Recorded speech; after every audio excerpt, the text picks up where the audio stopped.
Waveguide Introduction. In this lecture, I'm just going to explain what is a waveguide and give some examples so that you can leave this lecture with an intuitive field of what is a waveguide and what's kind of going on inside of a waveguide. That will help us in later lectures when we're analyzing the waveguides and trying to understand what's going on inside of them. What is a waveguide?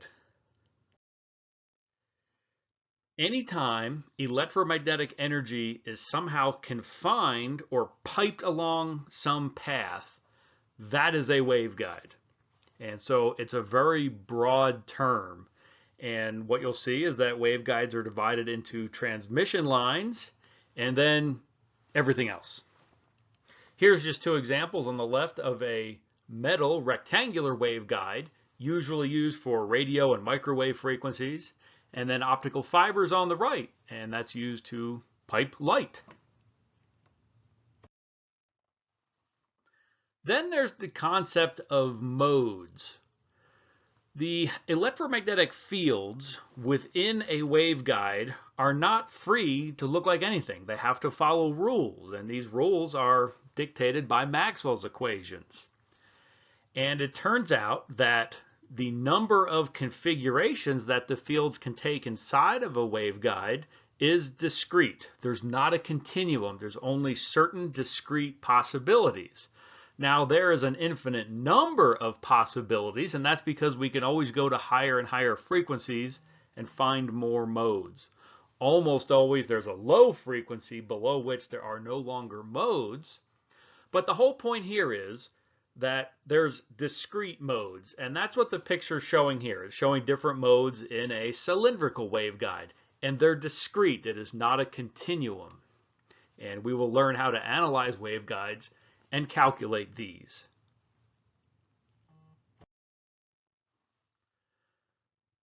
We categorize waveguides in terms of transmission lines and then everything else that we'll call pipes. There's another way to categorize waveguides. There is what's called a slab waveguide, and in a slab waveguide, the field is only confined along one direction. And right here I'm showing it's confined vertically. So in the horizontal direction, or in the direction that's in and out of the screen, that slab is of infinite extent. The other type of waveguide, which is more like a pipe, if you're thinking of that analogy, confinement is along two directions. And here I'm showing those directions to be the X and Y axes, if you will, in the plane of the screen. And the direction in and out of the screen would be the direction the electromagnetic fields are propagating. So slab waveguides and channel waveguides, they operate by the same physics. It's just slab waveguides only confine along one axis, and channel waveguides confine along two.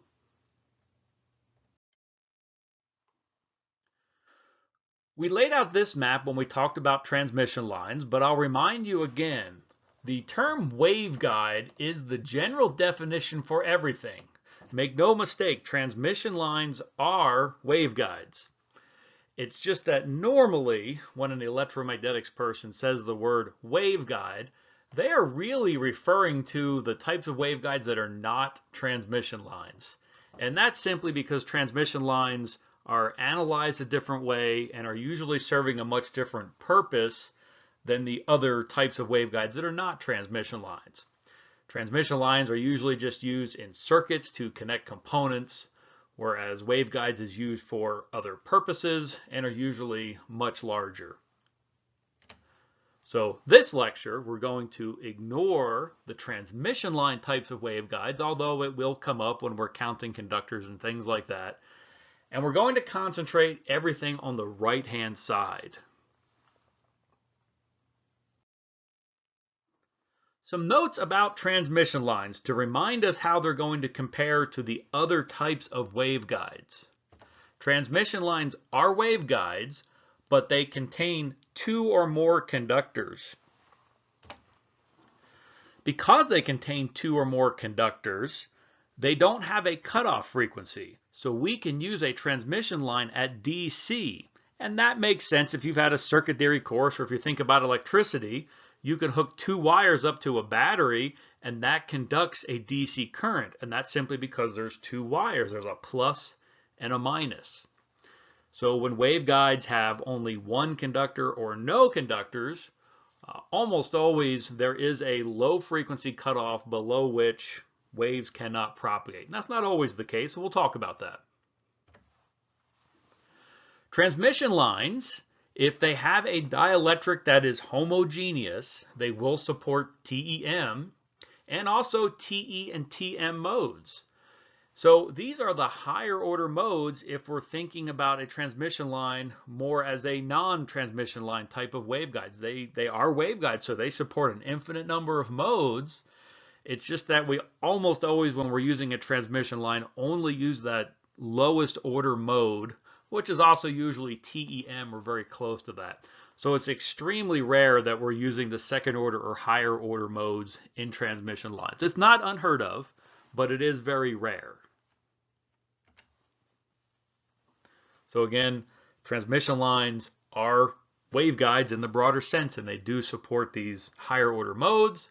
And we tend to forget about that because we almost always just use them for the TEM or the lowest order mode.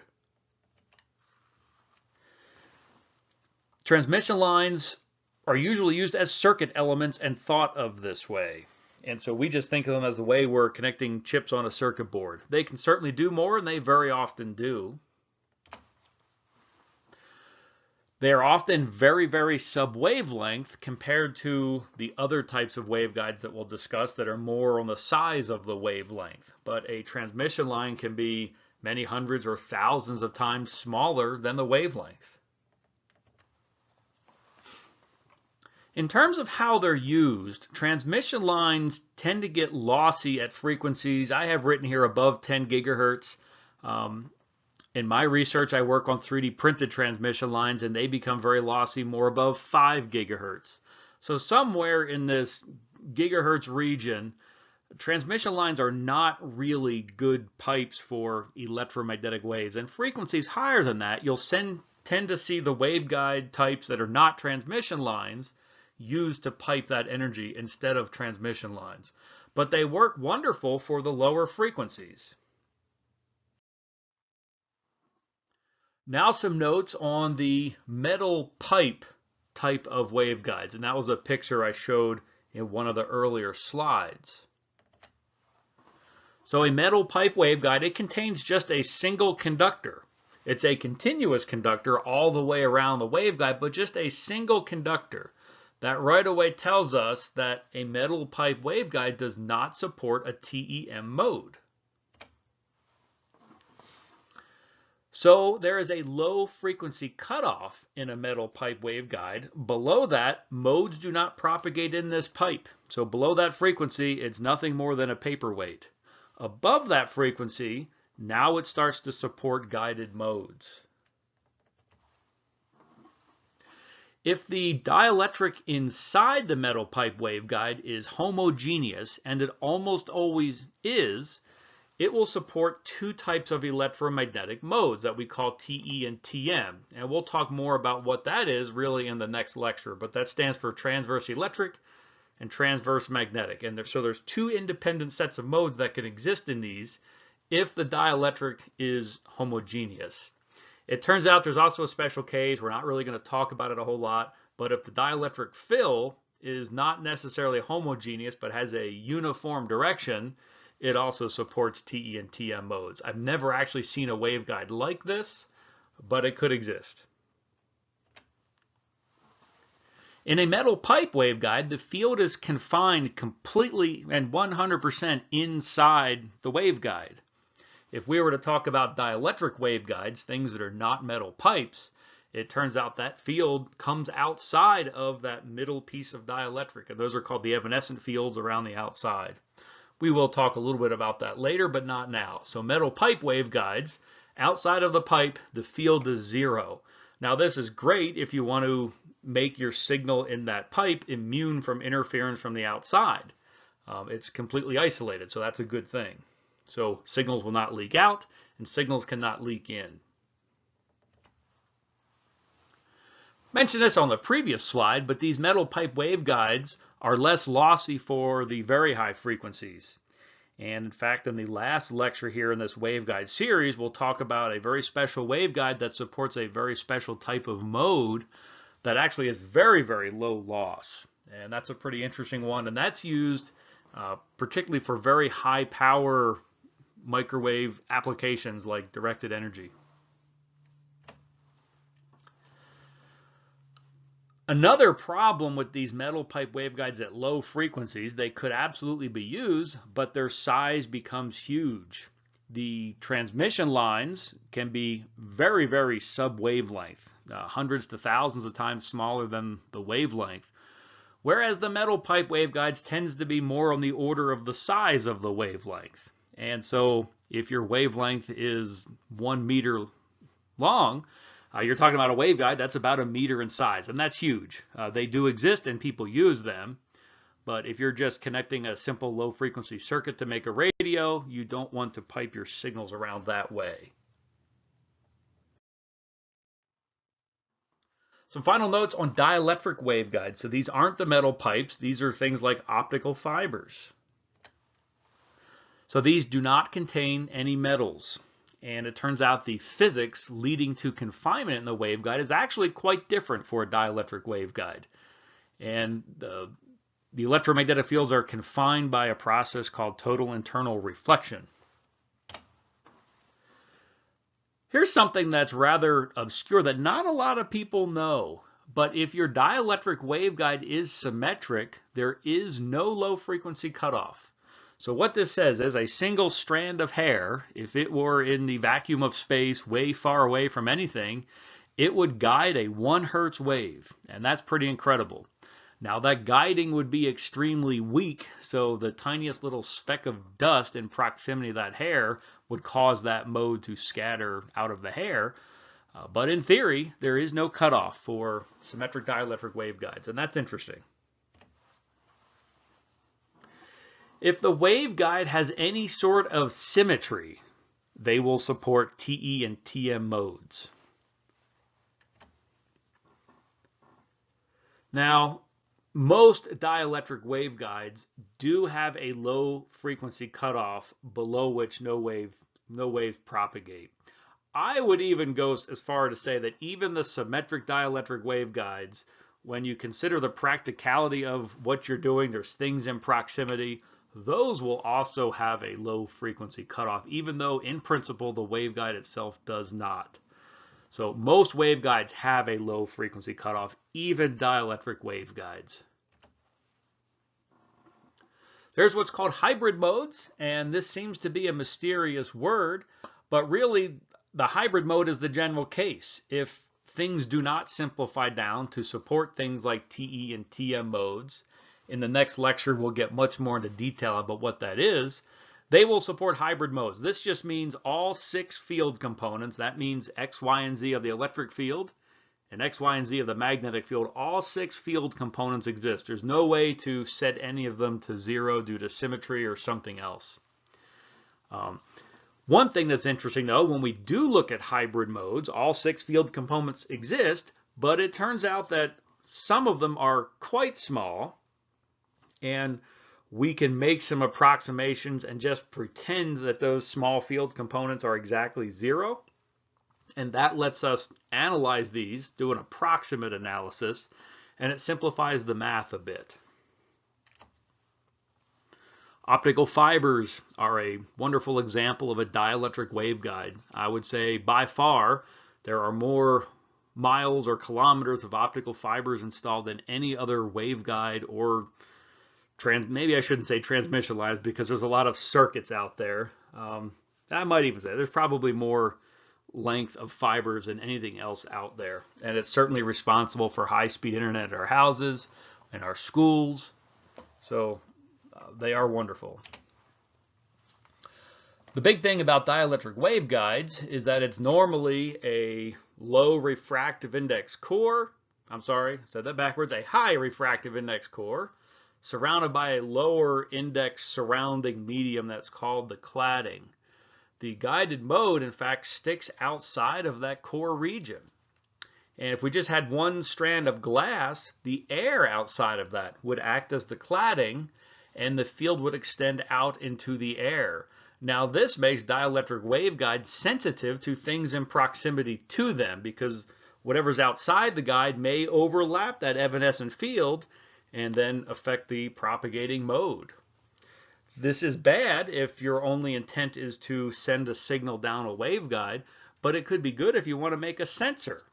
Maybe we do something on the outside of the fiber to make it sensitive to temperature or pressure or chemicals. And fiber optic sensors is a huge field of research, and other reasons you'd want to do that. Let's look at some examples of different waveguides. Integrated optics makes extensive use of waveguides, and there's a bunch of different waveguides that I'm showing here. And I might start by saying that it's not like any of these waveguides work better than others. Just normally, when somebody's designing an integrated optical circuit, they're doing something else, and there's a certain set of lithography steps that they're going through, and you would choose the waveguide that is consistent with your lithography steps. So for example, if you're just doing a deposition on a substrate, a stripe waveguide works pretty well because you're just depositing a little bit of material to form a waveguide. Well, if you're not depositing, maybe you're diffusing, you're doping a substrate. Well, you can diffuse into a substrate and also form a waveguide. It would cost you an extra step to add a stripe waveguide in a process where you're only diffusing. So again, your choice of waveguide here is more just to be compatible with the processes that you're using. But all of these have the same common thing. Usually there's this high index core surrounded by a low refractive index cladding.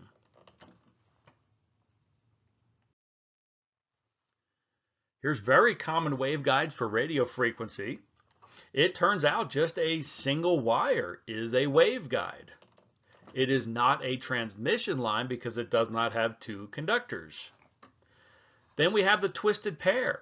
This is a waveguide because everything's a waveguide that pipes energy, but this is now a transmission line because there is two or more conductors. Another very common one that maybe you've seen is just a rectangular waveguide. So it's all metal with an air. Sometimes there's a dielectric fill, but usually just air. That is not a transmission line because it only has one conductor, but it is a waveguide. There are coaxial transmission lines, and in the old days, this is what we hooked up to our television. If you have an old television in your house, maybe you actually have like an RG59 coax hooked up to the back of that. There's also coaxes that have two center wires, but also a shielding on the outside. There's three conductors here, so it's still a transmission line, two or more conductors. So both the coaxial cable and the shielded pair type of transmission line, they're both transmission lines. So everything on this page is a transmission line except the isolated wire and the rectangular waveguide, because those two only have one conductor. But all of these are capable of piping electromagnetic energy along, and so all of these are waveguides. On circuit boards, we pipe around signals with various types of transmission lines, which are waveguides, but all of these are transmission lines. The most common one is a microstrip, where we have a ground plane on the back and our signal line. If we're looking down onto the circuit substrate, usually we just see the microstrip transmission line, but very often the width and the height and the dielectric constant, it's carefully engineered so that we design our transmission line with a certain impedance. And that's something we talked about when we talked about transmission lines. There's a parallel plate transmission line where it's two pieces of metal together. Now this has two or more conductors, so it is a transmission line, obviously. And it supports a TEM mode. The microstrip does not exactly support a TEM mode. That's because it does not have a homogeneous fill. It has air out here and dielectric here. Now, the vast majority of the energy is inside of the dielectric, so it's very close to TEM, but it's not exactly TEM. If our microstrip hits a via and it dies down to an embedded layer in your circuit, this would be called a strip line, and maybe it's between a power plane and a ground plane, or between two ground planes. It's still called a strip line. Another type of signal actually has the energy, the electromagnetic field energy, between the lines, and that's called a slot line. These are really good because you can put inductors and capacitors in shunt on that line or in parallel across the line. There's a coplanar transmission line, and these are used when there is no ground plane, and so we'd have our signal trace, and on either side we would have our ground trace, and so these would extend off usually to some distance, and the signal, if you will, is traveling down this center line. That's called a coplanar. So all of these are transmission lines, and all of these are common on circuit boards for various reasons. The last thing I'll do is throw this out there, and I may be the only electromagnetics person out there that is going to lump surface waves in with guided modes. But to me, I look at the physics of what causes a surface wave, and I look at the physics of what causes a guided wave, and it's the same physics. What's different about a surface wave is you'll simply have two materials sandwiched together. They may extend off to infinity in the other directions, but they come together at one interface, and in certain circumstances, an electromagnetic mode could be guided along that interface or confined to that interface. We call that a surface wave. There's many types of surface waves. I don't really want to get into them here, but I'm going to throw this in, and so you can be thinking of these if you come across these later in your career. If you write a computer program to calculate guided modes, very often, without changing, you can use that same computer code to simulate surface waves. And that's because it's the same physics. So I think of surface waves very much like slab waveguides, because they're confined to an interface, but usually they're allowed to spread out in the plane of the interface. There are some certain circumstances, like something called a Dielectric surface wave, where yes, they're confined to that interface, but they're still also restricted to propagate in a specific direction or along some small cone of angles. So those are surface waves. Don't want to get too much into it, but want to make you aware of them. So some final notes on waveguides before we end this lecture. Everything that pipes electromagnetic energy is a waveguide, make no mistake. But in electromagnetics, normally when we use the word waveguide, we're referring to the non-transmission line type of waveguides. So I will probably be quite lazy in following lectures and use the word waveguide simply meaning the non-transmission line types of waveguides. But make no mistake, waveguide includes both transmission lines and waveguides because transmission lines are waveguides. They support the higher order modes and everything else. Waveguides support an infinite number of discrete modes. So the modes are discrete. There's only certain pictures that can exist. However, I can always go to higher and higher frequencies and find more modes. So there's an infinite number, but that's not the same as a continuum of modes where essentially the fields could take on any type of picture that they wanted to in the cross section of the guide. It's only discrete pictures, only discrete modes. And almost always the modes have cutoff frequencies. That's a frequency below which they're not allowed to propagate. And I'll mention this here just as an obscure, interesting tidbit. So when we say a mode does not exist, it's actually not quite correct to say that way. When a mode becomes cut off, it can actually still propagate in the waveguide. It's just that it decays very quickly as it propagates. So if the waveguide is short enough, you know what, that mode might get its way through the waveguide, even though we say that the mode is cut off or not supported or doesn't exist or something like that. We're not too interested in that in this course. That's more for advanced courses, but I'll mention that. But there are also modes that do not have cutoff frequencies, like the TEM mode in a transmission line. There's no cutoff frequency there. Or the lowest order mode in a symmetric dielectric waveguide. There is no cutoff frequency, even though there may be a practical cutoff frequency because there's probably structures near the waveguide that would affect the mode and make it leak out of the waveguide.